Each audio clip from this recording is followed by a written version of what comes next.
நம்மை விட்டு 38 ஆண்டுகளுக்கு முன்பே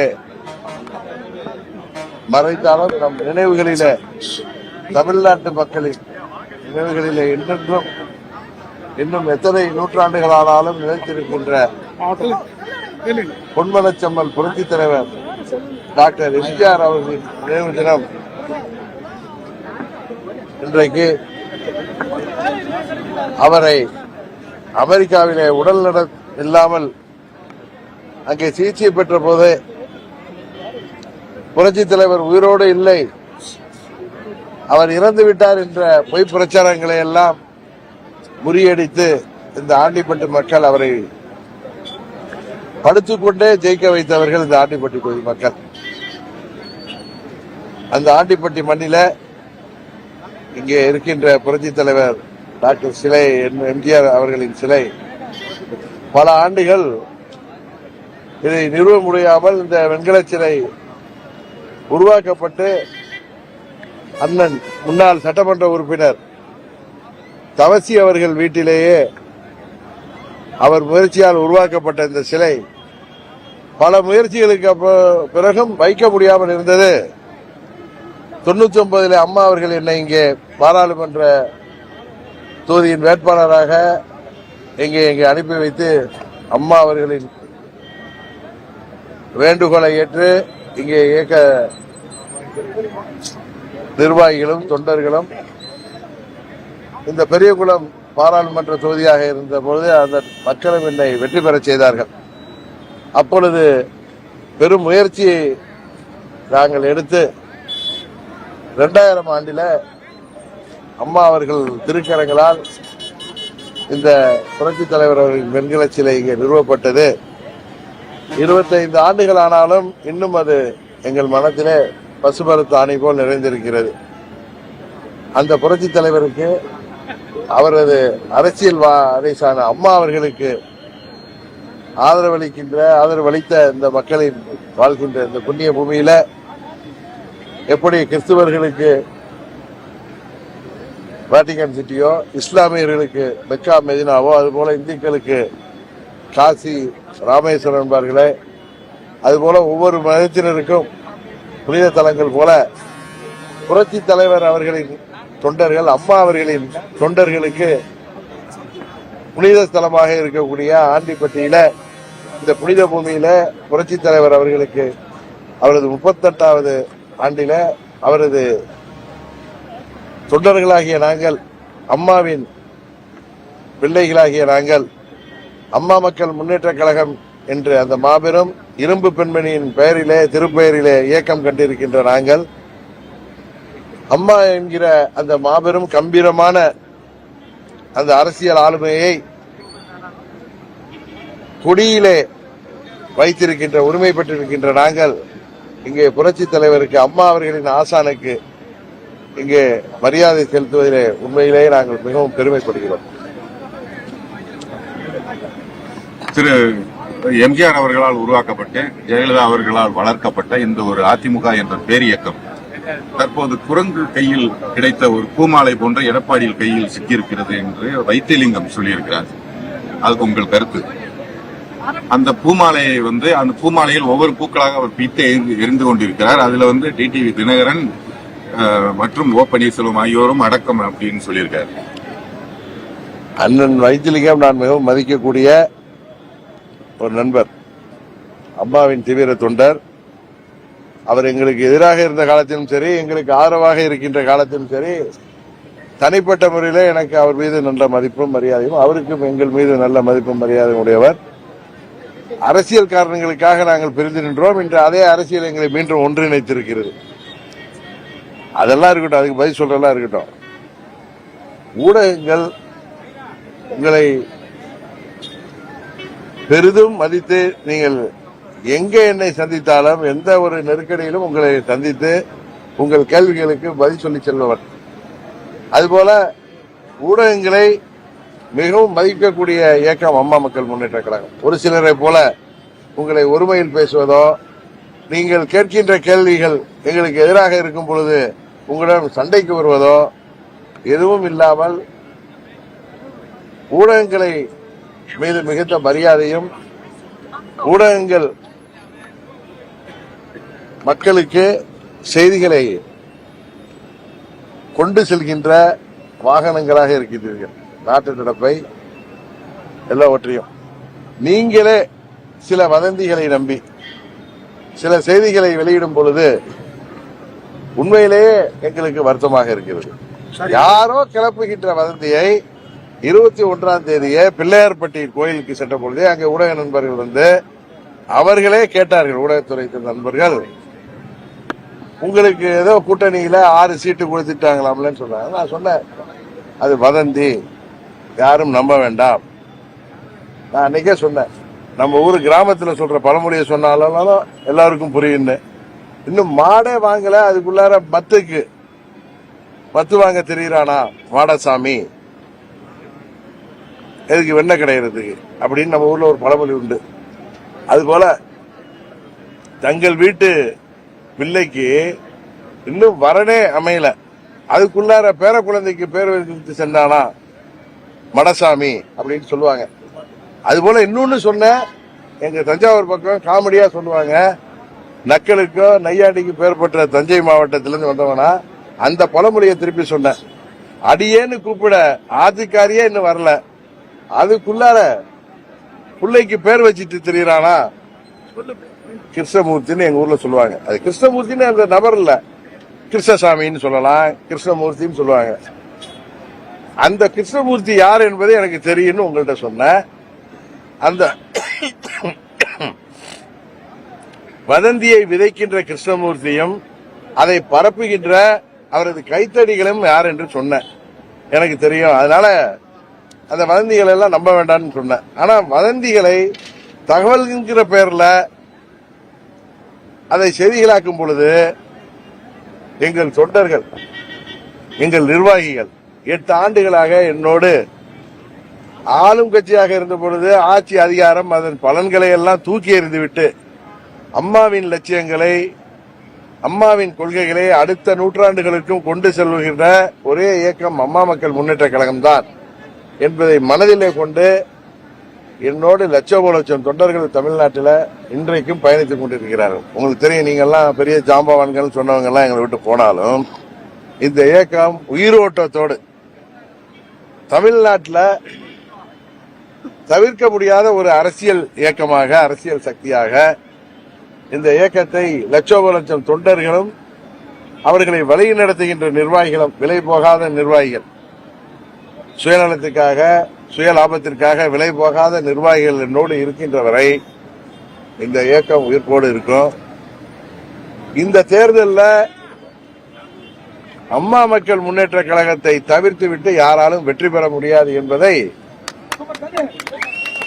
நான் பலமுறை சொல்லி வந்தேன். இது ஏதோ அதீத நம்பிக்கையில சொல்ல, எனது 30 ஆண்டு நேரடி அரசியல் அனுபவத்தில் ஒரு மாபெரும் அரசியல் ஆளுமையாக மறைந்த பிறகும் இன்றும் மக்களால் தினமும் நினைத்து பார்க்கப்படக்கூடிய இரும்பு பெண்மணி அம்மா அவர்களுக்கு அருகிலேயே எனது 23 வயதிலிருந்து இருந்து அவர்கள் முதலமைச்சராக வரை அவர்களுக்கு ஒரு உதவியாளராக, அவருக்கு ஒரு பாதுகாவலராக, அவருக்கு சேவகனாக, நான் அவருடைய எம்ப்ளாயியா இல்ல, குடும்ப நண்பராக,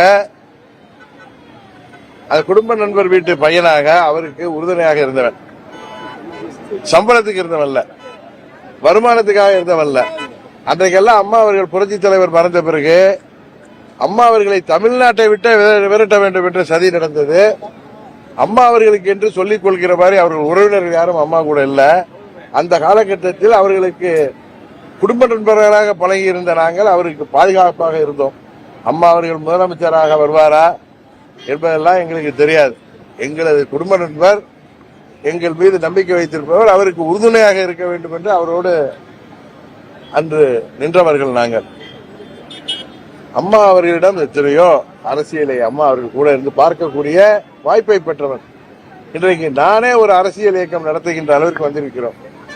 இந்த நேரத்தில் நான் அந்த வதந்திகளை பரப்பியவர்களுக்கோ அதை தகவல் என்ற பெயரில் சரியாக போட்டு அந்த வதந்திகளுக்கு பலியாகிவிட்ட ஊடகங்களுக்கும் நான் சொல்லிக் கொள்வது, எங்களை சதி செய்பவர்கள் அண்ணன் காளிமுத்து அவர்கள் சொன்னது போல அவர் அப்பொழுதுதான் அடிக்கடி மேடையில சொல்லுவார், நீங்க பாயில ஒளிஞ்சு வந்தீங்கன்னா நான் ஜமுக்காலத்துல ஒளிஞ்சு வருவேங்கிற அளவுக்கு அரசியல் ஞானமும் அரசியல் அனுபவம் உள்ள கட்சி அம்மா மக்கள் முன்னேற்ற கட்சி. எங்கள் தொண்டர்கள் ஆனா உண்மையில பிளஸிங் இன் டிஸ்கைஸ் மாதிரி இது போல வதந்திகளாலும் பொய் செய்திகளையும் ஊடகங்களை நம்பி அதை வெளியிட்ட காரணத்தினால் ஒவ்வொரு 234 தொகுதிக்கு நேரடியாக போய் நான் எங்கள் தொண்டர்களை சந்தித்து உசுப்பி விட வேண்டிய அவசியம் இல்லாமல் நீங்கள் செய்ததற்கு நன்றி. ஏன்னா எங்கள் தொண்டர்கள் கொதித்து போயிருக்கிறார்கள். ஏனென்றால் இவர்கள் தன்மானத்திற்காக ஆரம்பிக்கப்பட்ட இயக்கம். இந்த இயக்கம் வெற்றி தோல்வியெல்லாம் தாண்டி இந்த இயக்கம் 8 ஆண்டுகள் இன்றைக்கும் தமிழ்நாட்டில் ஒரு அசைக்க முடியாத சக்தியாக தேர்ந்து வருகிறது. 21 தேர்தலில் யார் ஆட்சிக்கு வரக்கூடாது என்கிறதை நாங்கள் தீர்மானித்தோம். நாங்கள் வெற்றி பெற முடியவில்லை என்றாலும் யார் ஆட்சிக்கு வரக்கூடாது என்று நினைத்தோமோ அவர்கள் வரவில்லை. இந்த தேர்தல் அதையும் தாண்டி எங்கள் நிர்வாகிகள் தொண்டர்கள் கடின உழைப்பால் எங்கள் இயக்கம் 234 தொகுதிகளில் கிட்டத்தட்ட 200 தொகுதிகளில் கட்டமைப்பும் சரி பலமாக இருக்கிறது. பல மாவட்டங்களிலே எங்களது வாக்கு வங்கி அதிகரித்திருக்கிறது. பல மாவட்டங்களிலே எங்களை தவிர்த்து விட்டு யாராலும் வெற்றி பெற முடியாது என்கிற சூழ்நிலை நிலவி வருகிறது. இந்த காலகட்டத்திலே எங்கள் இயக்கத்திற்கு எது நல்லதோ அந்த முடிவை நான் எடுப்பேன். இது போல வதந்திகள், இது போல பொய்ச் செய்திகள் எல்லாம் கண்டு அஞ்சுபவர்கள் அல்ல நாங்கள். அதே நேரத்தில் ஊடகங்கள் அந்த செய்திகளை உண்மைத்தன்மையை அறியாமல் அறிவிப்பது அது எப்படி நியாயமாக இருக்க முடியும் என்பதுதான் எங்களது கேள்வி. இன்னொன்னு, எங்க வீட்டு பிள்ளைக்கு கல்யாணம் இல்லை, எங்க கல்யாணத்தை நாங்க தான் முடிவு பண்ணணும். அதை ஊடகங்கள் நீங்கள் எங்களுக்கு கல்யாணம் பண்ணி வைக்க முடியாது. எந்த கூட்டணிக்கு செல்ல வேண்டும் என்பதை தீர்மானிக்க வேண்டியது நாங்கள், அம்மா மக்கள் முன்னேற்ற கழகம். இதை நீங்கள் எங்க வீட்டு பிள்ளைக்கு நீங்க வந்து பொண்ணு பார்க்கிற மேட்ரிமோனியல் சர்வீஸ் எல்லாம் நடத்த வேண்டாம். யாராக இருந்தாலும் உங்களை நாங்கள் மதிக்கிறோம். அதே நேரத்தில் நீங்களும் எங்கள் மீது இப்படி சேற்ற எண்ணி வீசினால் நாங்கள் என்ன செய்ய முடியும்? நீங்கள் ஊடகங்கள் பொதுவானவர்கள், ஏதோ ஒரு சில கட்சிகள் அவர்களுக்கு சார்பான ஊடகங்கள் இருக்கின்றன. ஆனால் மற்றபடி நிறைய நடுநிலையான ஊடகங்கள் கூட இந்த வதந்திகளுக்கு பலியாகி இருக்கிறீர்களே என்பதுதான் எனக்கு வருத்தம். இன்னொன்னு, யாரும் இந்த டிடிவி தினகரனையும் அம்மா மக்கள் முன்னேற்ற கழகத்தையும் இன்ஃபுளுயன்ஸ் பண்ண முடியாது என்பது கடந்த காலத்தில் பார்த்திருக்கீங்க.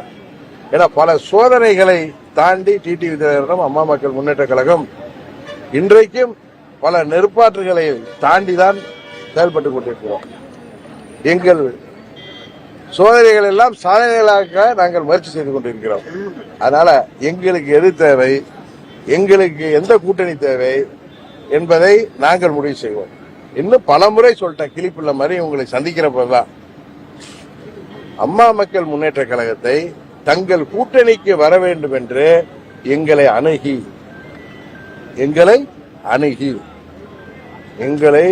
அவர்கள் கூட்டணிக்கு வர வேண்டும் என்று முக்கிய கட்சிகள் எங்களை அழைப்பது உண்மை. கூட்டணியை உருவாக்க விரும்புகிற தங்கள் தவிர விரும்புகின்ற கட்சிகளும் எங்களை அணுகி நாங்கள் கூட்டணிக்கு வர வேண்டும் என்று எங்களோடு பேசுவது உண்மை. எங்களுக்கு எது சிறந்தது, தமிழ்நாட்டு மக்களுக்கு எது சிறந்தது, இது 3 மாசத்துல திருவிழா மாதிரி நடந்து முடிகிறது இல்ல, தேர்தல் 3 மாசத்துக்கு கூத்தல்லது. அதை தாண்டி ஜூன் மாசத்துல எங்கள் இயக்கம் இருக்கணும். தேர்தல் வெற்றி தோல்விகள் எல்லாம் தாண்டி இந்த இயக்கம் எங்கள் கொள்கைகளுக்காக, லட்சியங்களுக்காக அடுத்த நூற்றாண்டை நோக்கி நாங்கள் பயணித்துக் கொண்டிருக்கிற இயக்கம். அதை கொண்டு செல்கின்ற பொறுப்பு எங்களுக்கு இருக்கு. தயவு செய்து யாரோ கிளப்பி விடுகிற சதிக்காரர்கள் செய்கிற சதிகள்லாம் தயவு செய்து எங்களிடம் நீங்கள் எங்களை அறிவிக்கிற இடத்தில் இருக்கிறீர்கள். நிறைய செய்தி ஆசிரியர்கள், தலைமை தாங்குவர்கள், என்னோடு நேரடியாக தொடர்பில் இருப்பவர்கள் யாரோ சொல்கின்ற செய்தியை கேட்டு அதில் அமமுகவை பற்றி இழுப்பது, நாங்கள் எதுவும் சொல்லாமல் இழுப்பது எப்படி நியாயமாக முடியும்? அதனாலதான் சொல்றேன், எங்கள் நிலைப்பாட்டை பல முறை கிளிப்பிள்ளை மாதிரி சொல்லிட்டேன். எங்கள் கூட்டணி என்பது தை பிறந்த பிறகு, அம்மா அவர்கள் பிறந்த நாளுக்கு அப்புறம் தான் பொதுவாக நம்ம தேர்தல் அறிவிப்புலாம் பார்த்திருக்கோம். தை மாதத்துல நாங்கள் எந்த கூட்டணியை தேர்ந்தெடுக்கிறோம் அது எங்கள் கட்சியின் நலனையும் தமிழ்நாட்டு நலனையும் கருத்தில் கொண்டு உறுதியாக முடிவெடுப்போம். போன முறை நாங்கள் யார் வரக்கூடாது என்பதற்காக போராடினோம். ஆனால் எங்களால் சட்டமன்றம் செல்ல முடியவில்லை. ஆனால் இந்த முறை நாங்கள் உறுதியாக சட்டமன்றத்திற்கு எங்கள் வேட்பாளர்கள் செல்ல இருக்கிறார்கள் சட்டமன்ற உறுப்பினர்களாக. ஆண்டிப்பட்டி தொகுதியில எந்த கூட்டணியில இருந்தாலும் அம்மாவின் தொகுதியில அம்மா மக்கள் முன்னேற்ற கழகம் தான் போட்டியிடும். அதுல யாரு போட்டிடுறாங்கன்னா நான் இன்னும் முடிவு செய்யல. உடனே நீங்க போட்டிடுறீங்களா? எந்த கூட்டணியில இடம்பெற்றாலும் இந்த தொகுதியில அம்மா மக்கள் முன்னேற்ற கழகம் தான் உறுதியாக போட்டியிட்டு வெற்றி பெறும். ஏன்னா என்னோடு பயணிப்பவர்கள் 8 ஆண்டுகளாக தங்கள் பதவிகளை எல்லாம் சட்டமன்ற உறுப்பினர் பதவிகளை கூட தூக்கி எறிந்துவிட்டு என்னோடு பயணிப்பவர்கள் 7 பேர் இருக்கிறார்கள். அதுபோல இவரை போன்ற நிர்வாகிகள் இந்த இயக்கத்தை அந்தந்த பகுதியிலே மாவட்டங்களே கட்டி காப்பவர்கள் இருக்கிறார்கள். அதனால் தமிழ்நாடு முழுவதும் எங்கள் கட்டமைப்பு 75 ஆண்டு கட்சிக்கும் 50 ஆண்டு கட்சிகளுக்கும் இணையாக கட்டமைப்பை நாங்கள் உருவாக்கி முடித்து விட்டோம். இன்னும் சொல்ல போனால் எங்கள் நிர்வாகிகளிடம் வேண்டுமானால் பண பலம் இல்லாமல் இருக்கலாம். ஆனால் கொள்கை பலமும் லட்சிய பலமும் யாரை வீழ்த்தணுமோ அதை வீழ்த்த வேண்டிய நோக்கோடு இருப்பவர்கள். ஆனா நீங்க இந்த செய்தி எங்களை உசுப்பி விடுகிற செய்தியாக இருந்த பட்சத்தினால எங்க தொண்டர்கள் எல்லாம் தொகுதியாக சென்று நான் அவர்களை ஊக்கப்படுத்துவதற்கு பதிலாக நீங்களே செய்துவிட்டீர்கள். அதுக்கு நன்றி. நாங்கள் கூட்டணி முடிவு எடுத்த பிறகு எங்கள் முடிவை உங்களிடம் உறுதியாக செய்வேன். நான் எந்த மேடையில் கூட்டணிக்கு செல்கிறேன் என்பதை அறிவித்து விட்டு தான் செல்வேன். எங்களுக்காக யாரும் முடிவெடுக்க முடியாது. நாங்கள் எந்த கூட்டணியில் இடம்பெற வேண்டும் என்பதை நாங்கள் தான் முடிவு செய்வோம். அம்மா மக்கள் முன்னேற்ற கழக தொண்டர்களும் நிர்வாகிகளும் அதற்கான அனைத்து அதிகாரங்களையும் பொதுச்செயலாளர் எனக்கு கொடுத்திருக்கிறார்கள். ஆனால் நாங்கள் தான் முடிவு செய்வோம். எங்களை ஏற்றுக்கொள்ள வேண்டும் என்பது எங்களுக்கு தேவையில்லை. நாங்கள் யாரை ஏற்றுக்கொள்கிறோம் என்கிறதுதான் இன்றைக்கு தமிழ்நாட்டில் முக்கியமான ஒரு சூழல் நிலவுகிறது. தமிழ்நாட்டு அரசியல் இன்றைக்கு அம்மா மக்கள் முன்னேற்ற கழகம் எடுக்கப் போகின்ற முடிவுதான் வெற்றி தோல்வியை உறுதியாக ஒரு கூட்டணிக்கு கொடுக்கின்ற ஒரு நிலையில இயற்கை அம்மா மக்கள் முன்னேற்ற கழகத்திற்கு அந்த ஒரு தன்மையை கொடுத்திருக்கிறது. அதனால எங்கள் தொண்டர்களும் எங்கள் நிர்வாகிகளும் இந்த வதந்திகளை கண்டு ஏமாற மாட்டார்கள். எங்களுக்கு மரியாதையாக எங்களது இயக்கத்திலே பணியாற்றுகின்றவர்களுக்கு தொகுதியை சரியாக வைத்து வேட்பாளர் தகுதியாக உள்ளவர்களுக்கு நாங்கள் உறுதியாக நாங்கள் இடம்பெறுகிற கூட்டணியில தேர்தலில் போட்டியிடுகின்ற வாய்ப்பை பெற்றுதான் அது தருகின்ற கூட்டணியில் தான் நாங்கள் இடம்பெறுவோமே தவிர தமிழ்நாட்டு மக்களின் நலனும் எங்கள் இயக்கத்தின் நலனும் இந்த 3 மாதத்தோட கட்சியுடைய நடவடிக்கைகள் முடிந்து வருவதில்லை. அதை தாண்டி ஜூன் மாதத்திலிருந்து மறுபடியும் நாங்கள் அடுத்த பயணத்தை நோக்கி செல்ல வேண்டிய கடமை இருக்கிறது, பொறுப்பு இருக்கிறது. அதனால நீங்களே இப்படி செஞ்சீங்கன்னா நாங்க என்ன பண்ண முடியும்? அதனால தயவு செய்து வருகின்ற வதந்தி எல்லாம் தகவல் என்ற அடிப்படையில செய்தியாக்குகிறார்கள். அது உண்மையிலேயே வருத்தத்தை தரும்.